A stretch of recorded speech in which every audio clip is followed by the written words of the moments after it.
Hello everyone, welcome back to The Last Lap. In today's episode we're going to be talking all three things Darlington that happened this past weekend. It was a triple header, Xfinity, Truck, and Cup. All three series were running at Darlington. Two of the series were in the playoffs. The Xfinity series, they're still going for the regular season. There's a bunch of action and we're going to break down every bit of it for you guys. But before we hop into it, just want to remind you guys to hit that subscribe button, that like button. It goes a long way, helps the channel grow, and you can also check us out on Instagram at The Last Lap News. We try to post some content on there throughout the week as well, like breaking news, highlights, all that kind of stuff. So we're going to go ahead and hop right into it. As always, I have my friend and co-host Matthew on the show, and it was a crazy weekend. I think all three series had pretty good races and pretty good finishes, so what do you have to say about Darlington and going further into the playoffs for the Cup Series? Well, it was a great weekend of racing, and surprisingly, all three races had a two-car battle for the lead for some sort for the last few laps. So it was great racing this weekend. But I'm really tired because it was a long night of racing last night. Thank goodness I got Rowdy Energy to help me wake up for this video this morning. So let's get it.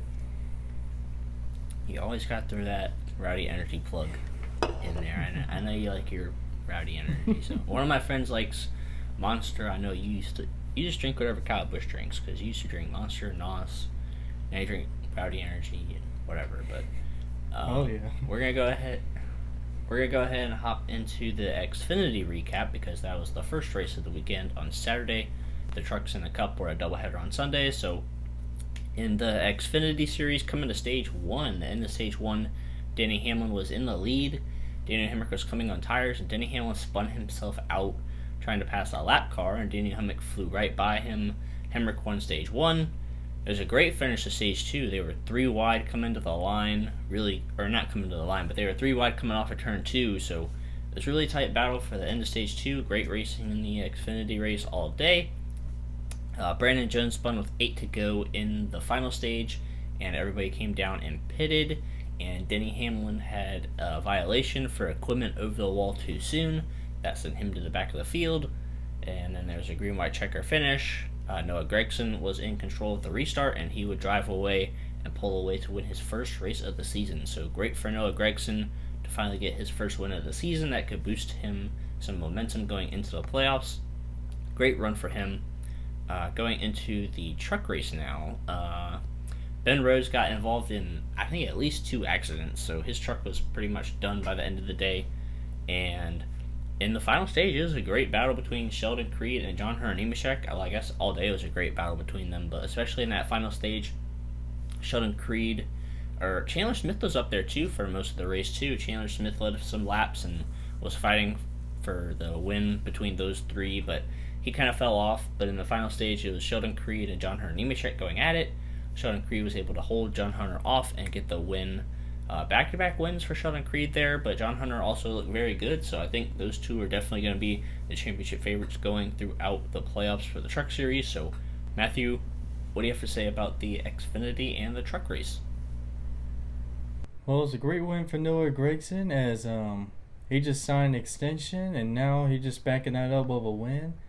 I'm gonna keep my eye on Gragson when the playoffs start, because I feel like he could easily be a guy that comes out of nowhere and starts winning races and be up there and become a Final Four contender. So, I mean, you never know, but I'm gonna keep my eye on Gragson for the rest of the season, just because now he's got a lot of momentum on him. I mean, the second half of the season he's been rebounding from a terrible first half of the season. He got the extension, and now he's backed that up with a win. So it's great for him. And once again, Denny Hamlin chokes away another Darlington Xfinity race as he's spun out in the lead in stage one. And then his pit crew absolutely messed up by equipment over the wall too soon. So another choke job for Hamlin in the Xfinity series of Darlington for like the third year in a row, it seems like. But as for the truck race, Sheldon Creed, back-to-back wins, impressive. My only nitpick I had was I feel like the 56 truck got on the wall, like 3 to go. I feel like that should have been a caution right there. Because now he didn't just hit the wall, he smacked the wall. The whole side of that car was pancaked, and he was dropping debris on the racetrack. And they didn't throw the caution, which didn't make any sense to me. At the same time, I feel like NASCAR was trying to finish the race as fast as they can because the Cup race was coming up. So I have a feeling that's why, but that's just my opinion. But another impressive win for Creed. He's definitely going to be in the Final Four for Phoenix, in my opinion. But we'll see if he keeps up with this momentum for the next few weeks. Yeah, I don't know what the deal was with that slower truck getting into the wall. Obviously I'm not there, so I can't see if there's debris on the racetrack or not, but I did see that he got off. Oh, I saw debris coming out of that truck. Oh. That should have been a caution. I saw that he got to the bottom of the racetrack and out of everybody's way, but I don't know if there was debris on the racing surface or if it was just below the track. I don't know, but yeah, either way, it could have been a caution there at the end. It would have made things a little more interesting, but it was still good racing nonetheless. But now to get into the Cup race. This was, I don't want to say this. I want to say it's the best playoff race we've had, like in this new format. But I don't want to say that at the same time. I feel like it's like top 3 or top 5 playoff races we've ever had in this win and you're in bracket format. It was a really good race. A lot of action. A bunch of playoff drivers had issues. The final few laps came down to 2 playoff drivers going for the win, so I feel like it was a really good race, but I'm going to go ahead and hop into the recap. So early on, Alex Bowman got loose, got up into the wall, and William Byron, his teammate, tried to avoid him, and Byron kind of did a little drift move and slid into Bowman, and both of them got damage. Byron would be able to fix the damage and run pretty well for most of the rest of the race, and then Bowman, he struggled for the rest of the night. He had a little bit more damage than Byron did.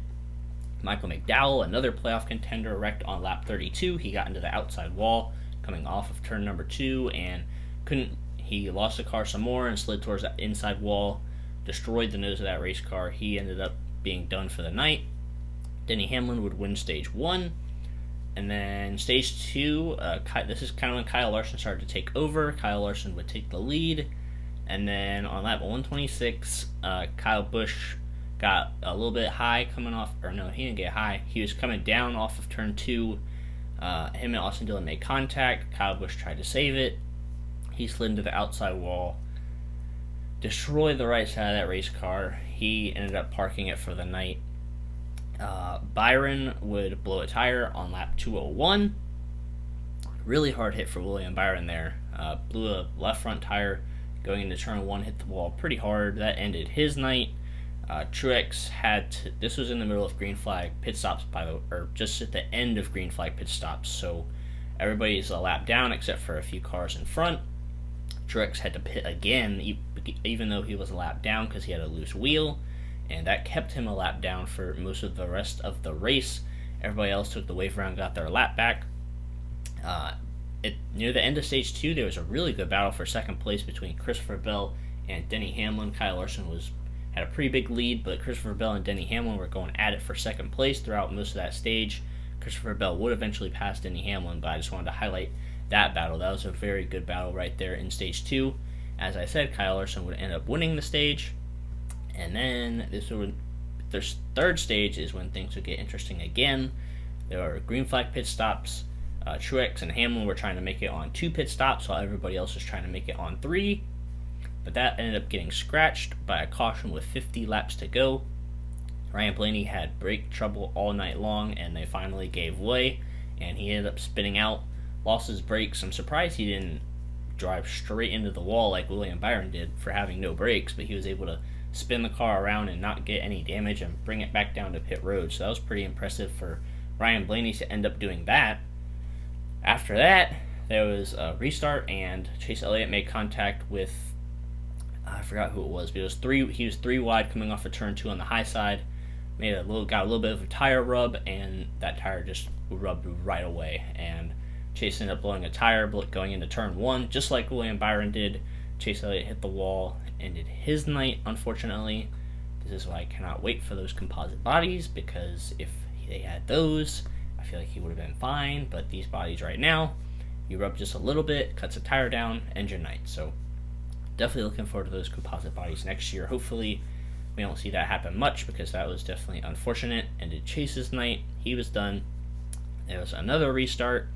Kyle Larson and Denny Hamlin were pretty much the class of the field at this point. Denny Hamlin would get out to the lead. Kyle Larson was second, and Ross Chastain, he made some moves, showed some muscle. He was up there fighting for second in the lead for a little bit of this race. He almost got by Kyle Larson for second early in stage 3, or after that restart, but Kyle Larson was able to pull away, and from then it was Denny Hamlin and Kyle Larson, the two that were at the top of the regular season playoff standings, fighting for the win here. And on the last lap, Denny Hamlin went into turn 3 a little bit conservative, and Kyle Larson just fully sent his race car into turn 3. I don't even know if he got off the gas. Like, he sent it into turn 3, rode the wall all the way up to Denny Hamlin, hit Denny Hamlin in the back bumper. Denny Hamlin got loose, saved his race car, stayed right in front of Larson, and Larson was trying to get to his outside. He was still riding the wall all the way through turn 4. Off turn 4, Denny Hamlin beats Kyle Larson by about a car length. So Denny Hamlin had like 5 or 6 car lengths going into turn 3, and Kyle Larson almost won that race. So that was an incredible last lap there. I don't know how Kyle Larson did that. I was texting some of my friends in the group chat. I was like, I want to see Kyle Larson's right side of the car after this race. And I said that before that happened, because he was riding the wall. He was inches from the wall all night, and he may have touched it a few times, but then they showed the right side of the car after the race, and I was like, oh, well, that's not what I meant when I said I wanted to see the right side of his car. But that was an incredible last lap there. Kyle Larson almost made it work. Denny Hamlin would get the win, his first win of the season. Finally, a good win for Denny Hamlin. That'll give him a boost of momentum. Locks himself into the next round. Matthew, what do you have to say about all of this drama? All of these playoff drivers having issues, the finish at the end of the race. What do you guys say? Well, first of all, I want to say what you said about this race being the best playoff race. It is one of the best in my opinion, but not the best. I think 2019 Talladega playoff race was a little bit better for me, just because there was so much action that race. Plus it was also a close finish too. But yeah, it was a really great race. I'm glad the 750 horsepower was used in this race and not 550, or otherwise it probably would have been a frustrating race to watch. So I'm glad the 750 horsepower was in this race, and I think that contributed to what we saw last night. A lot of playoff drivers had a lot of problems, including some big names: Kyle Busch, Chase Elliott, William Byron, Bowman. Even Blaney, who just went back-to-back wins. Everyone had a lot of issues in the playoffs, it seemed like, and now the playoff pick standings right now is a little crazy looking, because some drivers we thought were going to advance are close to being eliminated now. But we still got 2 more races, and can't wait to see how that shakes up even more. But so a couple of drivers already used a mulligan, basically, so they can't have any other mistakes. And that's why I'm not happy with my team right now, because they built such a horrible car for this weekend. They were asleep in the job the whole week, and they gave us basically the worst car out of the 4 Gibbs cars, because all the other three Gibbs cars were in the top 5 at some point during the race, and our car was having a hard time even getting in the top 10, which is just ridiculous for JGR standards and Kyle Busch standards. Of course, we had an issue, and yeah, I was really frustrated. I was mad at Dylan at first for being in the way, but I can see Kyle kind of came down a little bit. And of course, I saw Kyle Busch's face during the interview. I'm like, this is about to go down. I thought he was going to blast Austin Dillon, and I was getting ready to hear it. But he actually surprised me that he actually acknowledged it wasn't Dylan's fault. That was his own fault. Which, I gotta admit, for Kyle Busch interview standards, that's impressive. That's actually really impressive. But yeah, really frustrating night, and our team needs to wake up because apparently we were asleep during our setup this past week. So they need to wake up. They need to build us a better car. That's all I'm gonna say. But other than that, a lot of playoff contenders got in trouble, so it didn't hurt us as bad as I thought it was. But it could have been a lot worse if not a lot of playoff drivers had issues, but a lot of them did. Like Chase Elliott blew a tire, William Byron blew a tire, Blaney had brakes failing, Truex had a couple penalties and loose wheels. And then here, Kyle Larson, the best car tonight, once again blows another race that he should have won. This is like the third time this season that a race that he was dominant at, he absolutely blows it away. Like Atlanta this year, the most dominant car of the day. Royer wears out his tires, and Blaney takes the lead with less than 10 to go, wins. Pocono, he was up there, he was battling with his teammate the last stage. Used up a lot of his tire, blows a tire on the last lap. And then this race, dominant car once again. But during the last green flag pit stop, his pit crew absolutely blew it away by having a slow pit stop and probably didn't get all the lug nuts on from what I could see. Basically giving the lead to Chastain, then the caution came out, and he couldn't get the lead back after that. So it's fine now because he's got a big points lead. But if that happened at Phoenix, when only that race matters and no points matter, oh Lord, that would have been a big choke job. So that's my only concern with Larson going into the championship race.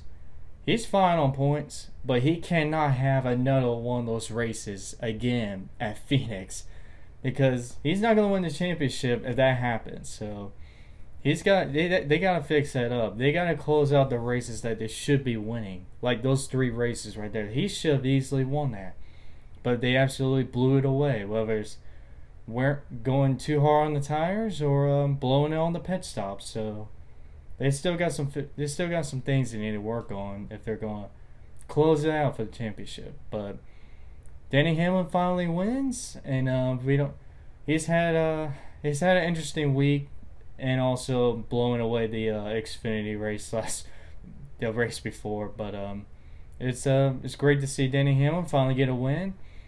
I'm sure this is gonna help his season turn around basically, and maybe become a championship 4 contender if he wins some more races. But yeah, it was a really great race from what I saw, and a crazy last lap. And now I expect to see Larson pull a Carl Edwards move in Kansas a few years ago. That was like that video game move basically for the last lap. But yeah, it was a really great race, so I like what I saw.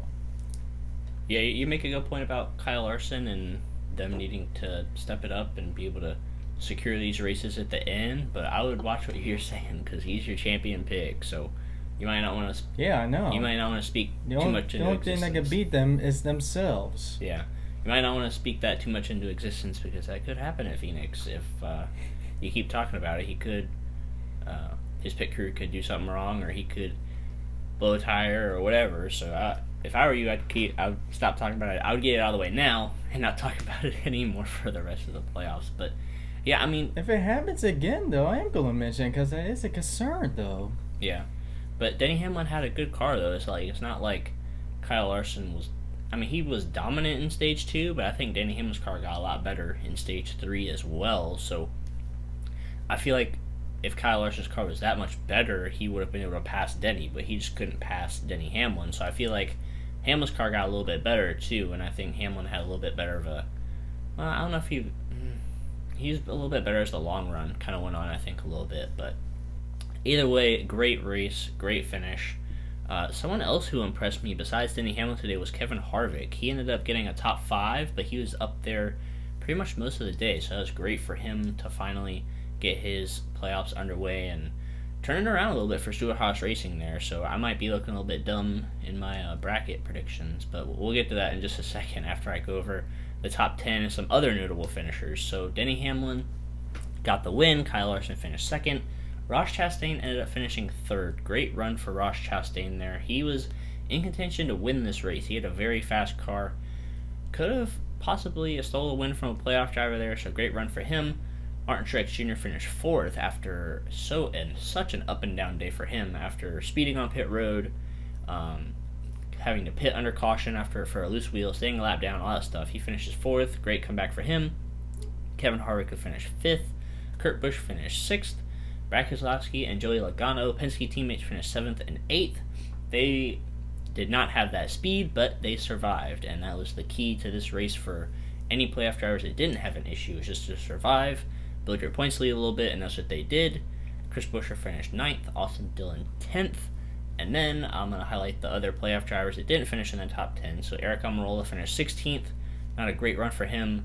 Tyler Reddick finished 18th, Christopher Bell 20th, Ryan Blaney 22nd, Alex Bowman 26th, Chase 31st after the tire issue, William Byron 34th after the tire issue, Kyle Busch 35th, and Michael McDowell 37th. So that's where all the playoff drivers finished, along with our top 10 there. So I'm also go over the bracket really quick for the point standings. So Denny Hamlin obviously punched his way into the playoffs with that win. Kyle Larson is plus 80. He's looking just fine. If he has just a decent day at Richmond, that'll basically lock him into the next round. Martin Truex Jr. is plus 36 in third. Kurt Busch plus 26. Ryan Blaney plus 22. I don't know how Blaney's plus 22 after that brake failure, but well, I guess his playoff points kind of helped him out there. Logano plus 21. Harvick plus 20. Great run for Harvick considering he was last in the playoff standings, and now he is 7th plus 20. So great run for him. Brad Keselowski plus 12, Christopher Bell plus 5, Chase Elliott only plus 4, Eric Almirola only plus 3, Tyler Reddick is tied with Alex Bowman, but Tyler Reddick has the advantage. And then below the cut line, Kyle Busch is minus 2, William Byron minus 9, and Michael McDowell minus 20. So definitely a big playoff shakeup. I was not expecting any of that at all. Both of our brackets are looking pretty bad as of right now, but thankfully it's only the first race of this round, and we're going to Richmond and Bristol next. So if I were you, if I was a Kyle Busch fan in general, I would not be worried going into Richmond or Bristol because those are arguably his two best racetracks. So I would not be too concerned if I was a Kyle Busch fan.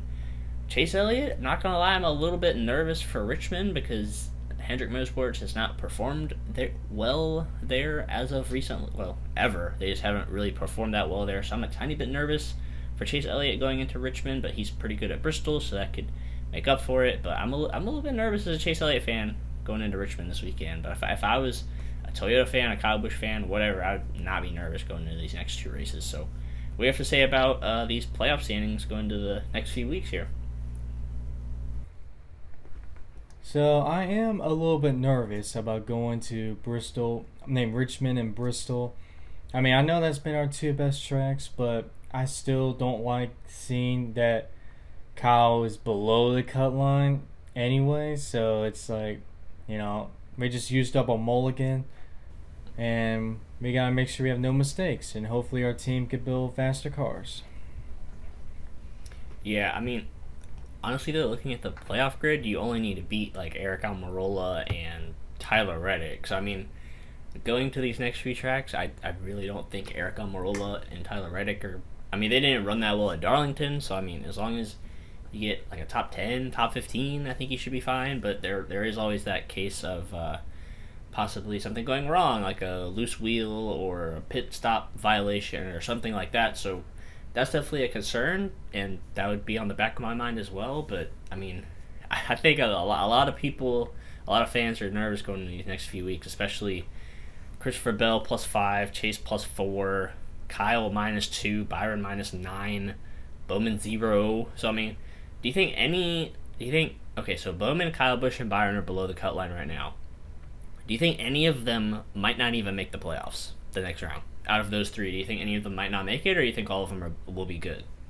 I mean, my only driver that I might think is maybe Bowman, because I mean, I know he just won Richmond, but I mean, Hendrick hasn't been the best at Richmond, and I guess we'll have to see at Bristol. Yeah, it'll be. I'm not sure. I'm a little concerned about Bowman, but I don't know. Anything could happen in these playoffs, as we just saw with Darlington. But I'm gonna go ahead and rate this race really quick. So I'm gonna give it a 9.5 out of 10. So that's how good I thought this race was at Darlington. While Kyle Larson did kind of pull away and make stage 2 semi-boring, there was a bunch of action behind him. That battle between Denny Hamlin and Christopher Bell for second was really good. There were a few crashes in stage 2, some major championship implications throughout the entire race from the first stage to the last stage.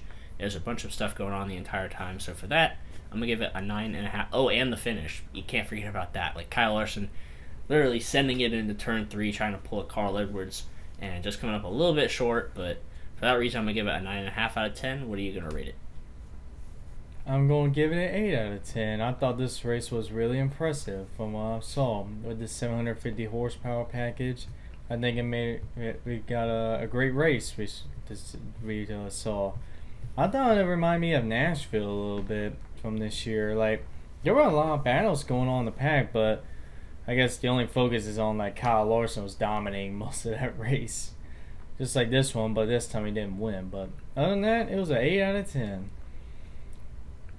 Man, you're dragging the average rating down. I went so high with a 9.5, and you brought it all the way down with an 8. Like, now our average is like 8.7 or something. Come on. Oops. Our average isn't even a 9. Like, come on, man. Oh, well. It's all good. So, as for our fantasy update, you got 1 point and I got 1 point. You got 1 for Denny Hamlin as your third pick in the Cup Series. I got Sheldon Creed correct for the Truck Series. So, that makes the standings 32-19. Still a 13-point gap. I think you're just fine going into the playoffs. The rest of the playoffs, I do get my picks next week though, because this honor system, no matter what you say, it's how it's been the whole season. Is that whoever if there's a tie, it goes to the person who picked first. I don't care what you say, because that's what we've been doing the whole season. We've done that the whole season. I bet people could back me up in the comments, but that's how we've been doing it the whole season. Even though I get my first picks, you'll be fine. But I just think you're making up these rules as you go on. Nah, no. I would never do that. But we're going to Richmond next weekend. I'm super hyped for that. You're super hyped for that. We're going to be going with some friends, so that'll be a lot of fun. You have any other closing thoughts? We got the whole squad going with us. We do.